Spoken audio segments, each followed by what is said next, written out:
ಓಂ ಶಾಂತಿ. ಇಂದಿನ ದಿನಾಂಕ 15/1/2026. ಪ್ರಾರ್ಥ ಮುರುಳಿ ಬಾಪ್ತಾದ ಮಧುಬನ. ಮಧುರ ಮಕ್ಕಳೇ, ನಿಮ್ಮ ಬಾಯಿಯಿಂದ ಎಂದು ಏ ಈಶ್ವರ, ಏ ಬಾಬಾ ಎಂಬ ಶಬ್ದವು ಬರಬಾರದು. ಇದು ಭಕ್ತಿ ಮಾರ್ಗದ ಅಭ್ಯಾಸವಾಗಿದೆ. ಪ್ರಶ್ನೆ: ನೀವು ಮಕ್ಕಳು ಶ್ವೇತ ವಸ್ತ್ರಗಳನ್ನು ಏಕೆ ಇಷ್ಟಪಡುತ್ತೀರಿ? ಇದು ಯಾವ ಮಾತಿನ ಪ್ರತೀಕವಾಗಿದೆ? ಉತ್ತರ: ನೀವೀಗ ಈ ಹಳೆಯ ಪ್ರಪಂಚದಿಂದ ಜೀವಿಸಿದಂತೆಯೇ ಸತ್ತಿದ್ದೀರಿ. ಆದ್ದರಿಂದ ನಿಮಗೆ ಶ್ವೇತ ವಸ್ತ್ರಗಳು ಇಷ್ಟವಾಗುತ್ತದೆ. ಈಗ ಶ್ವೇತ ವಸ್ತ್ರವು ಮೃತ್ಯುವನ್ನು ಸಿದ್ಧ ಮಾಡುತ್ತದೆ. ಯಾರಾದರೂ ಮರಣ ಹೊಂದಿದಾಗ ಅವರ ಮೇಲೆ ಶ್ವೇತ ವಸ್ತ್ರಗಳನ್ನು ಹಾಕುತ್ತಾರೆ.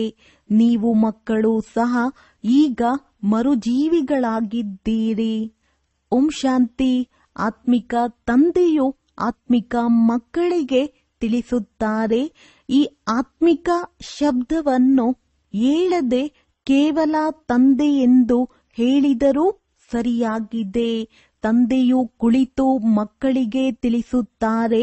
ಎಲ್ಲರೂ ತಮ್ಮನ್ನು ಸಹೋದರ ಸಹೋದರರೆಂದೇ ಹೇಳಿಕೊಳ್ಳುತ್ತಾರೆ. ಅಂದಾಗ ತಂದೆಯು ಮಕ್ಕಳಿಗೆ ತಿಳಿಸಿಕೊಡುತ್ತಾರೆ. ಎಲ್ಲರಿಗೂ ತಿಳಿಸುವುದಿಲ್ಲ. ಎಲ್ಲರೂ ತಮ್ಮನ್ನು ಸಹೋದರ ಸಹೋದರರೆಂದೇ ಹೇಳಿಕೊಳ್ಳುತ್ತೀರಿ. ಗೀತೆಯಲ್ಲಿ ಭಗವಾನುವಾಚ ಎಂದು ಬರೆಯಲಾಗಿದೆ. ಈಗ ಭಗವಾನುವಾಚವು ಯಾರ ಪ್ರತಿ? ಭಗವಂತನಿಗೆ ಎಲ್ಲರೂ ಮಕ್ಕಳಾಗಿದ್ದಾರೆ. ಅವರು ತಂದೆಯಾಗಿದ್ದಾರೆ. ಆದ್ದರಿಂದ ಭಗವಂತನ ಮಕ್ಕಳೆಲ್ಲರೂ ಪರಸ್ಪರ ಸಹೋದರರಾಗಿದ್ದೀರಿ. ಭಗವಂತನೇ ತಿಳಿಸಿರಬೇಕು. ರಾಜಯೋಗವನ್ನು ಕಲಿಸಿರಬೇಕಲ್ಲವೇ? ಈಗ ನಿಮ್ಮ ಬುದ್ಧಿಯ ಬೀಗವು ತೆರೆದಿದೆ.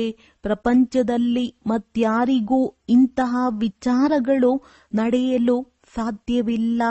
ಯಾರ್ಯಾರಿಗೆ ಸಂದೇಶ ಸಿಗುತ್ತಾ ಹೋಗುವುದೋ ಅವರು ಶಾಲೆಗೆ ಬರತೊಡಗುತ್ತಾರೆ, ಓದುತ್ತಾ ಹೋಗುತ್ತಾರೆ. ಪ್ರದರ್ಶನಿಯಂತೂ ನೋಡಿದೆವು. ಈಗ ಹೋಗಿ ಇನ್ನೂ ಹೆಚ್ಚಿನದಾಗಿ ಕೇಳೋಣವೆಂದು ತಿಳಿಯುತ್ತಾರೆ. ಮೊಟ್ಟ ಮೊದಲ ಮುಖ್ಯ ಮಾತಾಗಿದೆ ಜ್ಞಾನಸಾಗರ. ಪತಿತ ಪಾವನ ಗೀತಾ ಜ್ಞಾನದಾತ ಶಿವ ಭಗವಾನುವಾಚ. ಮೊಟ್ಟ ಮೊದಲು ಅವರಿಗೆ ಇದು ಅರ್ಥವಾಗಬೇಕು. ಇವರಿಗೆ ಕಲಿಸಿಕೊಡುವವರು ಅಥವಾ ತಿಳಿಸಿಕೊಡುವವರು ಯಾರು? ಅವರು ಪರಮ ಆತ್ಮ ಜ್ಞಾನಸಾಗರ ನಿರಾಕಾರನಾಗಿದ್ದಾರೆ. ಅವರು ಸತ್ಯವಾಗಿದ್ದಾರೆ. ಅವರು ಸತ್ಯವನ್ನೇ ತಿಳಿಸುತ್ತಾರೆ. ಅದರಲ್ಲಿ ಮತ್ಯಾವುದೇ ಪ್ರಶ್ನೆ ಹೇಳಲು ಸಾಧ್ಯವಿಲ್ಲ.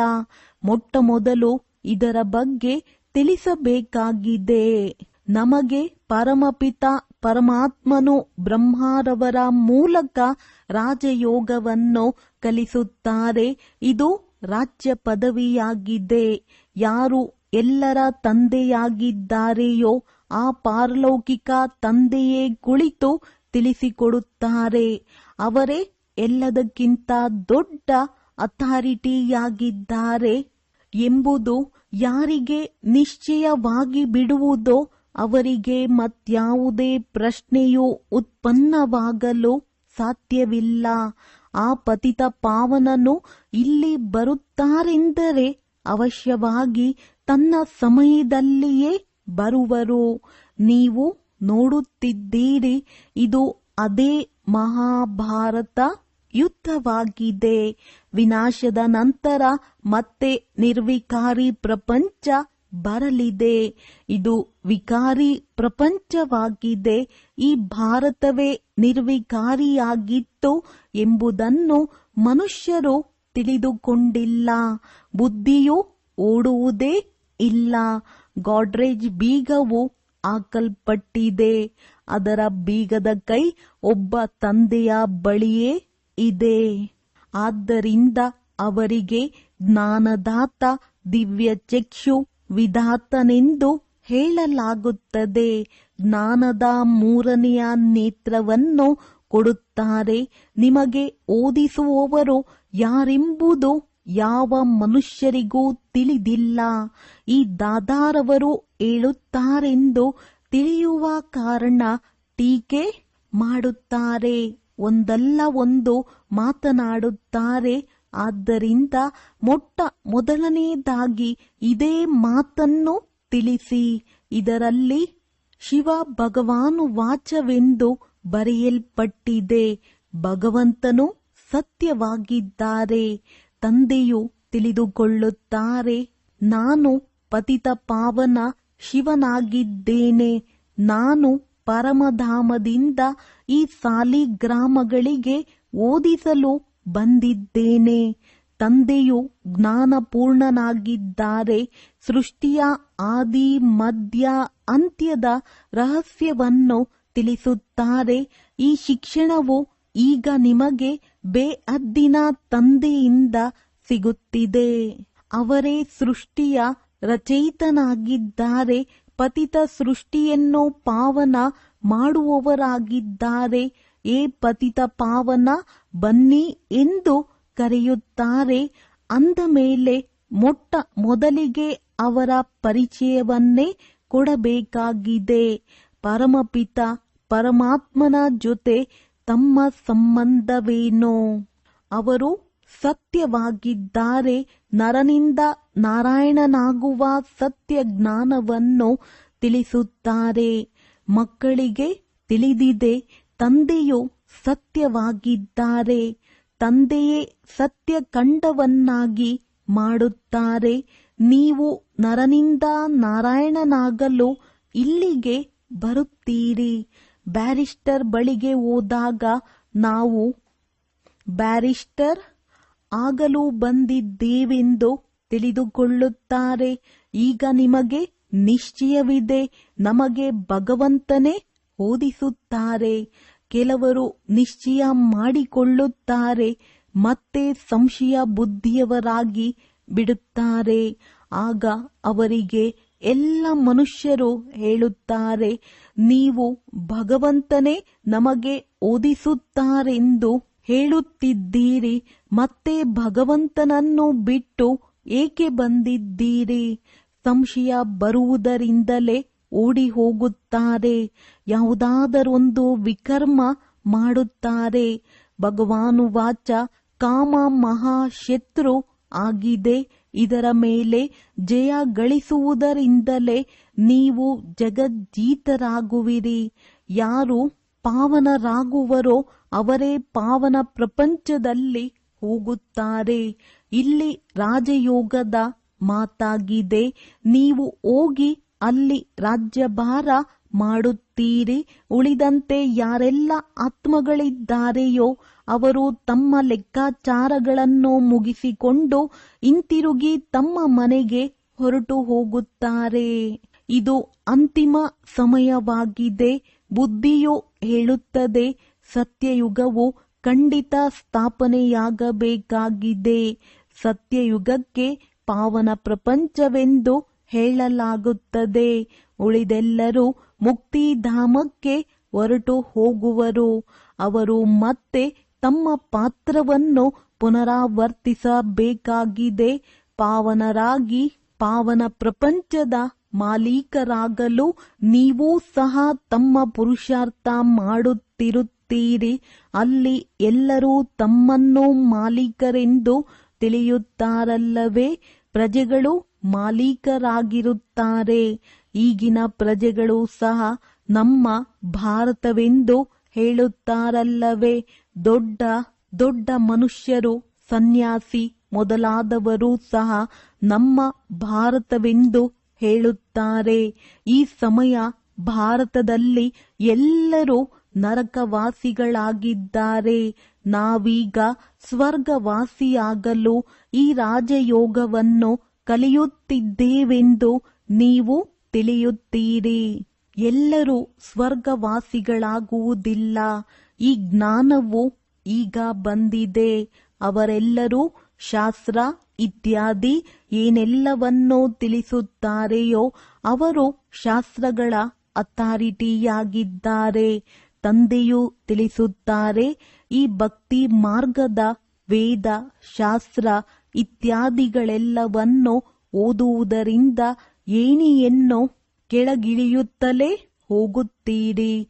ಇದೆಲ್ಲವೂ ಭಕ್ತಿ ಮಾರ್ಗವಾಗಿದೆ. ತಂದೆಯು ತಿಳಿಸುತ್ತಾರೆ, ಯಾವಾಗ ಭಕ್ತಿ ಮಾರ್ಗವು ಪೂರ್ಣವಾಗುವುದೋ ಆಗಲೇ ನಾನು ಬರುತ್ತೇನೆ. ನಾನೇ ಬಂದು ಎಲ್ಲ ಭಕ್ತರಿಗೆ ಭಕ್ತಿಯ ಫಲವನ್ನು ಕೊಡಬೇಕಾಗುತ್ತದೆ. ಭಕ್ತರು ಅನೇಕರಿದ್ದಾರೆ. ಎ ಗಾಡ್ ಫಾದರ್ ಎಂದು ಎಲ್ಲರೂ ಕರೆಯುತ್ತಾರಲ್ಲವೇ. ಭಕ್ತರ ಬಾಯಿಯಿಂದ ಓ ಗಾಡ್ ಫಾದರ್, ಏ ಭಗವಂತ ಎಂದು ಅವಶ್ಯವಾಗಿ ಬರುತ್ತದೆ. ಮನುಷ್ಯರಿಗೆ ಇದು ಅರ್ಧಕಲ್ಪದಿಂದ ಅಭ್ಯಾಸವಾಗಿ ಬಿಟ್ಟಿದೆ. ಆದರೆ ನಿಮಗೆ ತಿಳಿದಿದೆ, ಅವರಂತೂ ನಮ್ಮ ತಂದೆಯಾಗಿದ್ದಾರೆ. ಅಂದ ಮೇಲೆ ಅವರನ್ನು ಏ ಬಾಬಾ ಎನ್ನುವಂತಿಲ್ಲ. ತಂದೆಯಿಂದಲೇ ಆಸ್ತಿಯನ್ನು ಪಡೆಯಬೇಕಾಗಿದೆ. ಮೊದಲು ಈ ನಿಶ್ಚಯವಿದೆ, ನಾವು ತಂದೆಯಿಂದ ಆಸ್ತಿಯನ್ನು ಪಡೆಯುತ್ತೇವೆ. ತಂದೆಯು ಮಕ್ಕಳಿಗೆ ಆಸ್ತಿಯನ್ನು ತೆಗೆದುಕೊಳ್ಳಲು ಅಧಿಕಾರಿಗಳನ್ನಾಗಿ ಮಾಡುತ್ತಾರೆ. ಇವರು ಸತ್ಯ ತಂದೆಯಲ್ಲವೇ. ತಂದೆಗೆ ಗೊತ್ತಿದೆ, ಇವರು ನನ್ನ ಮಕ್ಕಳಾಗಿದ್ದಾರೆ. ಇವರಿಗೆ ನಾನು ಜ್ಞಾನಾಮೃತವನ್ನು ಕುಡಿಸಿ ಜ್ಞಾನಚಿತಿಯ ಮೇಲೆ ಕೂರಿಸಿ ಘೋರ ನಿದ್ರೆಯಿಂದ ಎಬ್ಬಿಸಿ ಸ್ವರ್ಗದಲ್ಲಿ ಕರೆದುಕೊಂಡು ಹೋಗುತ್ತೇನೆ. ಆತ್ಮಗಳು ಅಲ್ಲಿ ಶಾಂತಿಧಾಮ ಮತ್ತು ಸುಖಧಾಮದಲ್ಲಿರುತ್ತಾರೆ.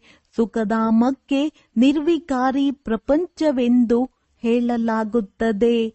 ಸಂಪೂರ್ಣ ನಿರ್ವಿಕಾರಿ ದೇವತೆಗಳಲ್ಲವೇ.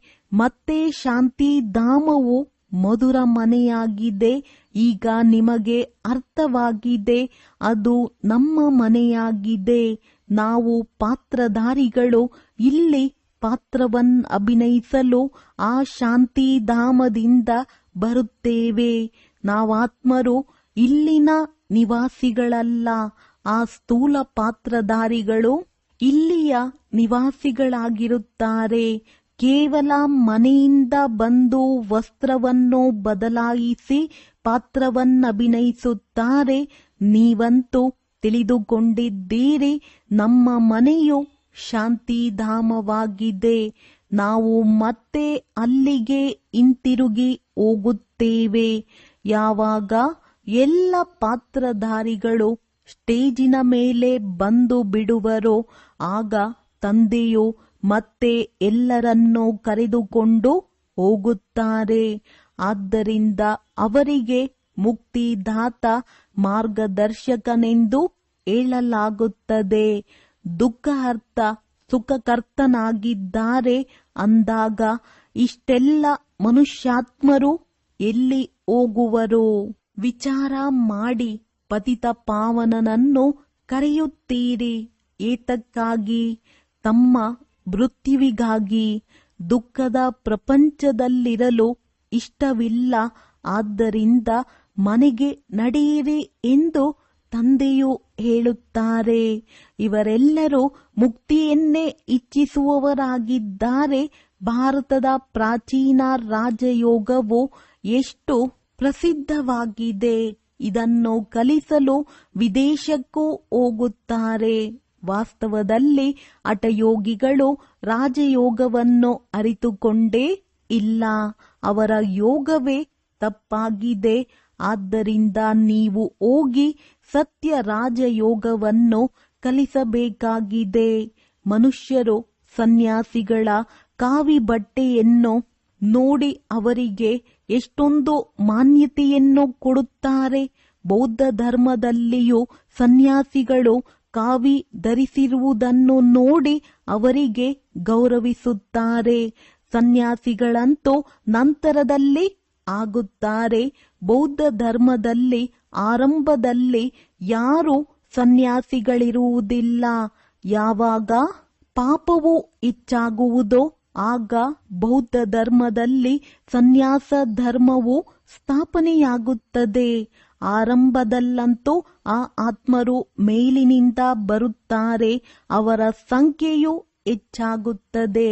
ಆರಂಭದಲ್ಲಿ ಸನ್ಯಾಸವನ್ನು ಕಲಿಸಿ ಏನು ಮಾಡಬೇಕು, ಆದ್ದರಿಂದ ನಂತರದಲ್ಲಿ ಸನ್ಯಾಸವಾಗುತ್ತದೆ. ಇದನ್ನೂ ಸಹ ಇಲ್ಲಿಂದ ಅವರು ಕಾಪಿ ಮಾಡುತ್ತಾರೆ. ಕ್ರಿಶ್ಚಿಯನ್ನರಲ್ಲಿಯೂ ಅನೇಕರು ಸನ್ಯಾಸಿಗಳಿಗೆ ಮಾನ್ಯತೆ ಕೊಡುತ್ತಾರೆ.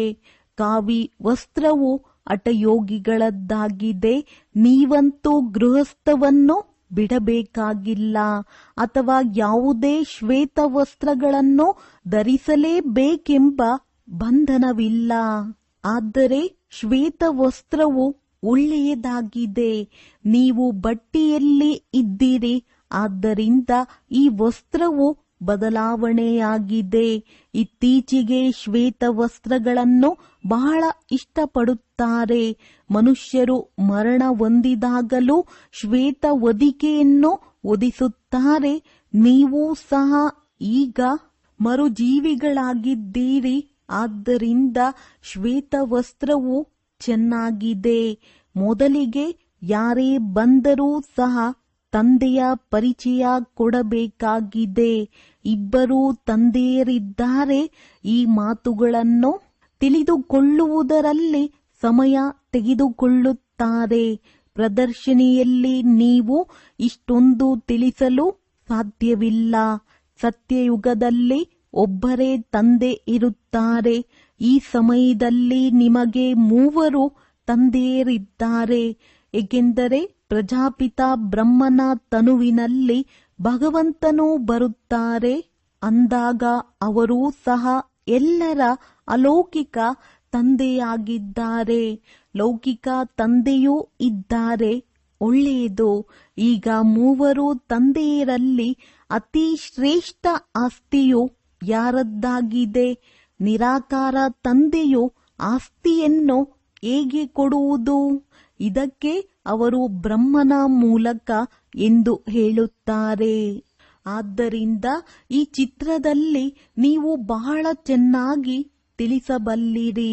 ಶಿವ ತಂದೆಯು ನಿರಾಕಾರನಾಗಿದ್ದಾರೆ ಮತ್ತು ಇವರು ಪ್ರಜಾಪಿತನಾಗಿದ್ದಾರೆ.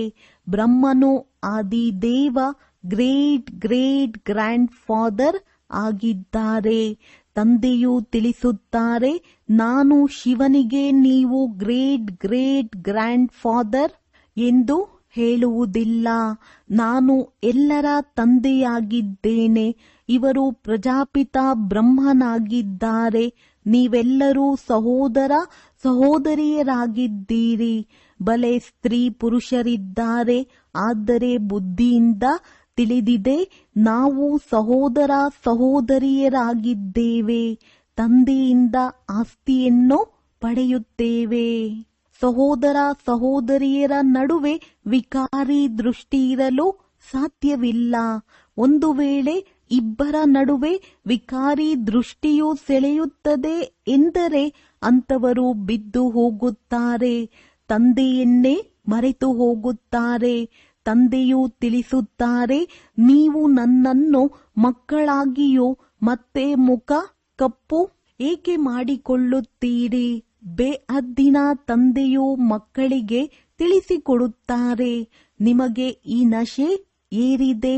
ನಿಮಗೆ ಗೊತ್ತಿದೆ, ಗೃಹಸ್ಥ ವ್ಯವಹಾರದಲ್ಲಿಯೇ ಇರಬೇಕಾಗಿದೆ. ಲೌಕಿಕ ಸಂಬಂಧಿಗಳ ಕಡೆಯೂ ಗಮನ ಕೊಡಬೇಕು. ಜೊತೆ ನಿಭಾಯಿಸಬೇಕಾಗಿದೆ. ಲೌಕಿಕ ತಂದೆಯನ್ನಂತೂ ನೀವು ತಂದೆಯೆಂದು ಹೇಳುತ್ತೀರಲ್ಲವೇ? ಅವರನ್ನು ನೀವು ಸಹೋದರನೆಂದು ಹೇಳುವಂತಿಲ್ಲ. ಸಾಮಾನ್ಯವಾಗಿ ತಂದೆಯನ್ನು ತಂದೆಯೆಂದೇ ಹೇಳುತ್ತಾರೆ. ಬುದ್ಧಿಯಲ್ಲಿದೆ, ಇವರು ನಮ್ಮ ಲೌಕಿಕ ತಂದೆಯಾಗಿದ್ದಾರೆ ಎಂದು ಜ್ಞಾನವಂತೂ ಇದೆಯಲ್ಲವೇ? ಈ ಜ್ಞಾನವು ಬಹಳ ವಿಚಿತ್ರವಾಗಿದೆ. ಇತ್ತೀಚೆಗೆ ಬಹಳ ಮಂದಿ ಹೆಸರನ್ನಿಟ್ಟು ಕರೆಯುತ್ತಾರೆ. ಆದರೆ ಯಾರಾದರೂ ಹೊಸಬ್ಬರು ಹೊರಗಿನ ವ್ಯಕ್ತಿಗಳ ಮುಂದೆ ನೀವು ಸಹೋದರನೆಂದು ಕರೆದಾಗ ಇವರ ತಲೆ ಕೆಟ್ಟಿದೆ ಎಂದು ಅವರು ತಿಳಿದುಕೊಳ್ಳುತ್ತಾರೆ. ಇದರಲ್ಲಿ ಬಹಳ ಯುಕ್ತಿ ಬೇಕು. ನಿಮ್ಮದ್ದು ಗುಪ್ತ ಜ್ಞಾನ, ಗುಪ್ತ ಸಂಬಂಧವಾಗಿದೆ. ಇದರಲ್ಲಿ ಬಹಳ ಯುಕ್ತಿಯಿಂದ ನಡೆದುಕೊಳ್ಳಬೇಕಾಗಿದೆ. ಆದರೆ ಒಬ್ಬರು ಇನ್ನೊಬ್ಬರಿಗೆ ಗೌರವ ಕೊಡುವುದು ಒಳ್ಳೆಯದಾಗಿದೆ. ಲೌಕಿಕದೊಂದಿಗೂ ಸಂಬಂಧವನ್ನು ನಿಭಾಯಿಸಬೇಕಾಗಿದೆ. ಆದರೆ ಬುದ್ಧಿಯು ಮೇಲೆ ಹೋಗಬೇಕು. ನಾವು ತಂದೆಯಿಂದ ಆಸ್ತಿಯನ್ನು ತೆಗೆದುಕೊಳ್ಳುತ್ತಿದ್ದೇವೆ, ಇದು ಸ್ಮೃತಿಯಲ್ಲಿರಲಿ. ಆದರೆ ಚಿಕ್ಕಪ್ಪನನ್ನು ಚಿಕ್ಕಪ್ಪ, ತಂದೆಯನ್ನು ತಂದೆಯೆಂದು ಹೇಳಬೇಕಾಗುತ್ತದೆ. ಯಾರು ಬಿಕೆ ಆಗಿಲ್ಲವೋ ಅವರು ಸಹೋದರ ಸಹೋದರರೆಂದು ತಿಳಿಯುವುದಿಲ್ಲ. ಯಾರು ಬ್ರಹ್ಮ ಕುಮಾರ ಕುಮಾರಿಯರಾಗಿದ್ದಾರೆಯೋ ಅವರೇ ಈ ಮಾತುಗಳನ್ನು ತಿಳಿದುಕೊಳ್ಳುವರು. ಹೊರಗಿನವರು ಮೊದಲು ಈ ಮಾತುಗಳನ್ನು ಕೇಳಿದಾಗ ತಬ್ಬಿಬ್ಬಾಗುತ್ತಾರೆ. ಇದರಲ್ಲಿ ತಿಳಿದುಕೊಳ್ಳಲು ಬಹಳ ಒಳ್ಳೆಯ ವಿದ್ಯೆಯೂ ಬೇಕು. ತಂದೆಯು ನೀವು ಮಕ್ಕಳಿಗೆ ವಿಶಾಲ ಬುದ್ಧಿಯನ್ನಾಗಿ ಮಾಡುತ್ತಾರೆ. ಮೊದಲು ನೀವು ಹದ್ದಿನ ಬುದ್ಧಿಯಲ್ಲಿದ್ದೀರಿ. ಈಗ ಬುದ್ಧಿಯು ಬೇಹದ್ದಿನ ಕಡೆಗೆ ಹೊರಟು ಹೋಗುತ್ತದೆ. ಅವರು ನಮ್ಮ ಬೇಹದ್ದಿನ ತಂದೆಯಾಗಿದ್ದಾರೆ. ಇವರೆಲ್ಲರೂ ನಮ್ಮ ಸಹೋದರ ಸಹೋದರಿಯರಾಗಿದ್ದಾರೆ. ಬಾಕಿ ಸಂಬಂಧದಲ್ಲಂತೂ ಸೊಸೆಯನ್ನು ಸೊಸೆ, ಅತ್ತೆಯನ್ನು ಅತ್ತೆ ಎಂದೇ ಹೇಳುತ್ತಾರೆ, ಸಹೋದರಿ ಎಂದು ಹೇಳುವುದಿಲ್ಲ. ಬರುವುದಂತೂ ಇಬ್ಬರೂ ಬರುತ್ತಾರೆ. ಆದರೆ ಮನೆಯಲ್ಲಿದ್ದರೂ ಸಹ ಬಹಳ ಯುಕ್ತಿಯಿಂದ ನಡೆದುಕೊಳ್ಳಬೇಕಾಗುವುದು. ಲೋಕ ಸಂಗ್ರಹವನ್ನು ನೋಡಬೇಕಾಗುತ್ತದೆ. ಇಲ್ಲವಾದರೆ ಇವರು ಪತಿಯನ್ನು ಸಹೋದರ, ಅತ್ತೆಯನ್ನು ಸಹೋದರಿ ಎಂದು ಹೇಳುತ್ತಾರೆ. ಇವರು ಏನನ್ನು ಕಲಿಯುತ್ತಾರೆಂದು ಅವರು ಕೇಳುತ್ತಾರೆ. ಈ ಜ್ಞಾನದ ಮಾತುಗಳು ನಿಮಗೆ ಗೊತ್ತು, ಮತ್ಯಾರಿಗೂ ಗೊತ್ತಿಲ್ಲ. ನಿಮ್ಮ ಗತಿ ಮತವು ನಿಮಗೆ ತಿಳಿದಿದೆ ಎಂದು ಹೇಳುತ್ತಾರಲ್ಲವೇ. ನೀವೀಗ ಅವರ ಮಕ್ಕಳಾಗಿದ್ದೀರಿ ಅಂದ ಮೇಲೆ ನಿಮ್ಮ ಗತಿಮತವೂ ಸಹ ನಿಮಗೆ ಗೊತ್ತಿದೆ. ಬಹಳ ಸಂಭಾಲನೆಯಿಂದ ನಡೆದುಕೊಳ್ಳಬೇಕಾಗುತ್ತದೆ. ಎಲ್ಲಿಯೂ ಯಾರೂ ತಬ್ಬಿಬ್ಬಾಗುವಂತಾಗಬಾರದು. ಅಂದಾಗ ಪ್ರದರ್ಶನಿಯಲ್ಲಿಯೂ ಸಹ ನೀವು ಮಕ್ಕಳು ಮೊಟ್ಟ ಮೊದಲು ಇದನ್ನು ತಿಳಿಸಬೇಕಾಗಿದೆ. ನಮಗೆ ಓದಿಸುವವರು ಭಗವಂತನಾಗಿದ್ದಾರೆ.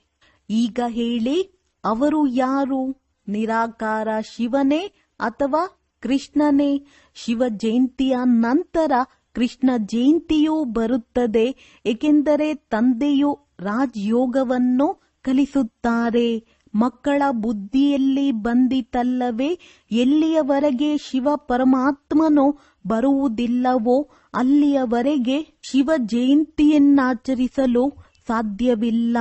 ಎಲ್ಲಿಯವರೆಗೆ ಶಿವನು ಬಂದು ಕೃಷ್ಣ ಪುರಿಯನ್ನು ಸ್ಥಾಪನೆ ಮಾಡುವುದಿಲ್ಲವೋ ಅಲ್ಲಿಯವರೆಗೆ ಕೃಷ್ಣ ಜಯಂತಿಯನ್ನು ಹೇಗೆ ಆಚರಿಸುವಿರಿ? ಕೃಷ್ಣನ ಜನ್ಮವನ್ನಂತೂ ಆಚರಿಸುತ್ತಾರೆ. ಆದರೆ ತಿಳಿದುಕೊಂಡಿದ್ದಾರೆಯೇ? ಕೃಷ್ಣನು ರಾಜಕುಮಾರನಾಗಿದ್ದನು ಅಂದ ಮೇಲೆ ಅವಶ್ಯವಾಗಿ ಸತ್ಯಯುಗದಲ್ಲಿಯೇ ರಾಜಕುಮಾರನಿರುವರು. ದೇವಿ ದೇವತೆಗಳ ರಾಜಧಾನಿ ಇರುವುದು. ಕೇವಲ ಒಬ್ಬ ಕೃಷ್ಣನಿಗಂತೂ ರಾಜ್ಯವು ಸಿಕ್ಕಿರುವುದಿಲ್ಲ. ಅವಶ್ಯವಾಗಿ ಕೃಷ್ಣಪುರಿಯು ಇರಬೇಕಲ್ಲವೇ? ಕೃಷ್ಣಪುರಿ ಎಂದು ಹೇಳುತ್ತಾರೆ ಮತ್ತು ಇದು ಕಂಸಪುರಿಯಾಗಿದೆ. ಕಂಸಪುರಿಯು ಸಮಾಪ್ತಿಯಾಗಿ ನಂತರ ಕೃಷ್ಣಪುರಿಯು ಸ್ಥಾಪನೆಯಾಯಿತಲ್ಲವೇ? ಆಗುವುದು ಭಾರತದಲ್ಲಿಯೇ. ಹೊಸ ಪ್ರಪಂಚದಲ್ಲಿ ಈ ಕಂಸ ಮೊದಲಾದವರಿರಲು ಸಾಧ್ಯವಿಲ್ಲ. ಕಲಿಯುಗಕ್ಕೆ ಕಂಸಪುರಿ ಎಂದು ಹೇಳಲಾಗುತ್ತದೆ. ಇಲ್ಲಿ ನೋಡಿ, ಎಷ್ಟೊಂದು ಮನುಷ್ಯರಿದ್ದಾರೆ. ಸತ್ಯಯುಗದಲ್ಲಿ ಕೆಲವರೇ ಇರುತ್ತಾರೆ. ದೇವತೆಗಳು ಯಾವುದೇ ಯುದ್ಧ ಮಾಡಲಿಲ್ಲ. ಕೃಷ್ಣಪುರಿ ಎಂದಾದರೂ ಹೇಳಿ ಅಥವಾ ವಿಷ್ಣುಪುರಿ ಎಂದಾದರೂ ಹೇಳಿ, ದೈವಿ ಸಂಪ್ರದಾಯವೆಂದಾದರೂ ಹೇಳಿ, ಎಲ್ಲವೂ ಒಂದೇ ಆಗಿದೆ. ಇಲ್ಲಿ ಆಸುರಿ ಸಂಪ್ರದಾಯವಿದೆ. ಬಾಕಿ ದೇವತೆಗಳು ಅಸುರರ ನಡುವೆ, ಕೌರವರು ಪಾಂಡವರ ನಡುವೆ ಯಾವುದೇ ಯುದ್ಧವಾಗಲಿಲ್ಲ. ನೀವು ರಾವಣನ ಮೇಲೆ ಜಯಗಳಿಸುತ್ತೀರಿ. ತಂದೆಯೂ ತಿಳಿಸುತ್ತಾರೆ, ಈ ವಿಕಾರಗಳ ಮೇಲೆ ಜಯಗಳಿಸಿ, ಆಗ ನೀವು ಜಗಜ್ಜೀತರಾಗಿ ಬಿಡುವಿರಿ. ಇದರಲ್ಲಿ ಯಾವುದೇ ಯುದ್ಧ ಮಾಡಬೇಕಾಗಿಲ್ಲ. ಯುದ್ಧದ ಹೆಸರನ್ನು ತೆಗೆದುಕೊಂಡಾಗ ಅದು ಹಿಂಸೆಯಾಗಿ ಬಿಡುವುದು. ರಾವಣನ ಮೇಲೆ ಜಯ ಗಳಿಸಬೇಕಾಗಿದೆ.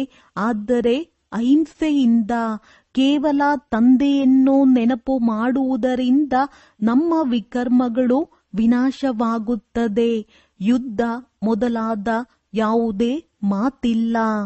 ತಂದೆಯು ತಿಳಿಸುತ್ತಾರೆ, ನೀವು ತಮೋ ಪ್ರಧಾನರಾಗಿ ಬಿಟ್ಟಿದ್ದೀರಿ. ಈಗ ಮತ್ತೆ ಸತೋ ಪ್ರಧಾನರಾಗಬೇಕಾಗಿದೆ. ಭಾರತದ ಪ್ರಾಚೀನ ರಾಜಯೋಗವು ಪ್ರಸಿದ್ಧವಾಗಿದೆ. ತಂದೆಯು ತಿಳಿಸುತ್ತಾರೆ, ನನ್ನ ಜೊತೆ ಬುದ್ಧಿಯೋಗವನ್ನು ಜೋಡಿಸಿ, ಆಗ ನಿಮ್ಮ ಪಾಪಗಳು ಭಸ್ಮವಾಗುತ್ತವೆ. ತಂದೆಯು ಪತಿತ ಪಾವನನಾಗಿದ್ದಾರೆ. ಅವರೊಂದಿಗೆ ಬುದ್ಧಿಯೋಗವನ್ನಿಡಬೇಕಾಗಿದೆ. ಇದರಿಂದ ನೀವು ಪತಿತರಿಂದ ಪಾವನರಾಗಿ ಬಿಡುವಿರಿ. ನೀವೀಗ ಪ್ರತ್ಯಕ್ಷದಲ್ಲಿ ಅವರ ಜೊತೆ ಬುದ್ಧಿಯೋಗವನ್ನಿಡುತ್ತಿದ್ದೀರಿ. ಇದರಲ್ಲಿ ಯಾವುದೇ ಯುದ್ಧದ ಮಾತಿಲ್ಲ. ಯಾರು ಚೆನ್ನಾಗಿ ಓದುವರೋ ಮತ್ತು ತಂದೆಯ ಜೊತೆ ಯೋಗವನ್ನಿಡುವರೋ ಅವರೇ ತಂದೆಯಿಂದ ಆಸ್ತಿಯನ್ನು ಪಡೆಯುತ್ತಾರೆ. ಒಳ್ಳೆಯದು. ಮಧುರಾತಿ ಮಧುರ ಅಗಲಿ ಹೋಗಿ ಮರಳಿ ಸಿಕ್ಕಿರುವ ಮಕ್ಕಳ ಪ್ರತಿ ಮಾತ್ಪಿತಾ ಬಾಪ್ತಾದಾರವರ ನೆನಪು, ಪ್ರೀತಿ ಹಾಗೂ ಸುಪ್ರಭಾತ. ಆತ್ಮಿಕ ಮಕ್ಕಳಿಗೆ ಆತ್ಮಿಕ ತಂದೆಯ ನಮಸ್ತೆ. ಧಾರಣೆಗಾಗಿ ಮುಖ್ಯ ಸಾರ: ಸಹೋದರ ಸಹೋದರನ ದೃಷ್ಟಿಯ ಅಭ್ಯಾಸ ಮಾಡುತ್ತಾ ಲೌಕಿಕ ಬಂಧನಗಳೊಂದಿಗೆ ಸಂಬಂಧವನ್ನು ನಿಭಾಯಿಸಬೇಕಾಗಿದೆ. ಬಹಳ ಯುಕ್ತಿಯಿಂದ ನಡೆಯಬೇಕಾಗಿದೆ. ವಿಕಾರಿ ದೃಷ್ಟಿಯೂ ಇರಲೇಬಾರದು. ಅಂತಿಮ ಸಮಯದಲ್ಲಿ ಸಂಪೂರ್ಣ ಪಾವನರಾಗಬೇಕಾಗಿದೆ. ತಂದೆಯಿಂದ ಪೂರ್ಣ ಆಸ್ತಿಯನ್ನು ಪಡೆದುಕೊಳ್ಳಲು ಚೆನ್ನಾಗಿ ಓದಬೇಕು ಮತ್ತು ಪತಿತ ಪಾವನ ತಂದೆಯೊಂದಿಗೆ ಯೋಗವನ್ನಿಟ್ಟು ಪಾವನರಾಗಬೇಕಾಗಿದೆ. ವರದಾನ: ತಮ್ಮ ಸಂಪೂರ್ಣತೆಯ ಆಧಾರದ ಮೇಲೆ ಸಮಯವನ್ನು ಸಮೀಪಕ್ಕೆ ತರುವಂತಹ ಮಾಸ್ಟರ್ ರಚಯಿತ ಭವ. ಸಮಯವು ತಮ್ಮ ರಚನೆ ಆಗಿದೆ. ತಾವು ಮಾಸ್ಟರ್ ರಚಯಿತರಾಗಿದ್ದೀರಿ.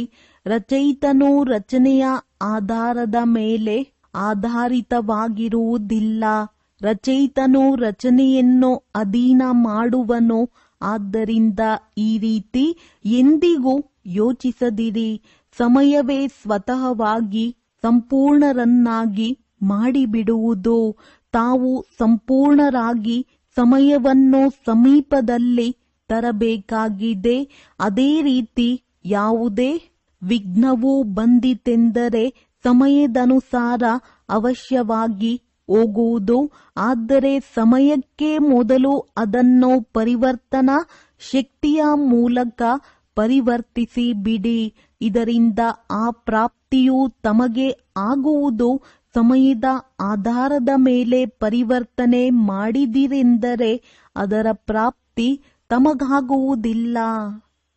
ಸ್ಲೋಗನ್: ಕರ್ಮ ಮತ್ತು ಯೋಗದ ಸಮತೋಲನವನ್ನಿಡುವವರೇ ಸತ್ಯ ಕರ್ಮಯೋಗಿ ಆಗಿದ್ದಾರೆ.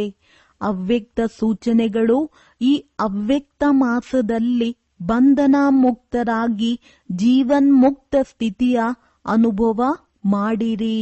ಎಲ್ಲಿಯವರೆಗೆ ಕರ್ಮೇಂದ್ರಿಯಗಳ ಆಧಾರವಿರುವುದೋ ಅಲ್ಲಿಯವರೆಗೆ ಕರ್ಮವನ್ನು ಮಾಡಲೇಬೇಕು. ಆದರೆ ಅದು ಕರ್ಮ ಬಂಧನ ಅಲ್ಲ, ಕರ್ಮ ಸಂಬಂಧ. ಜೀವನ್ಮುಕ್ತ ಸ್ಥಿತಿ ಅಂದರೆ ಯಶಸ್ಸು ಹೆಚ್ಚು ಮತ್ತು ಕರ್ಮದ ಹೊರೆ ಇಲ್ಲ. ಯಾರು ಮುಕ್ತರೋ ಅವರು ಸದಾ ಸಫಲತಾ ಮೂರ್ತಿ ಆಗಿರುತ್ತಾರೆ. ಜೀವನ್ಮುಕ್ತ ಆತ್ಮ ಸದಾ ನಶೆಯಿಂದ ಹೇಳುತ್ತದೆ, ವಿಜಯ ನಿಶ್ಚಿತವಾಗಿದೆ. ಯಶಸ್ಸು ನಮ್ಮ ಜನ್ಮಸಿದ್ಧ ಅಧಿಕಾರವಾಗಿದೆ. ಒಳ್ಳೆಯದು. ಓಂ ಶಾಂತಿ.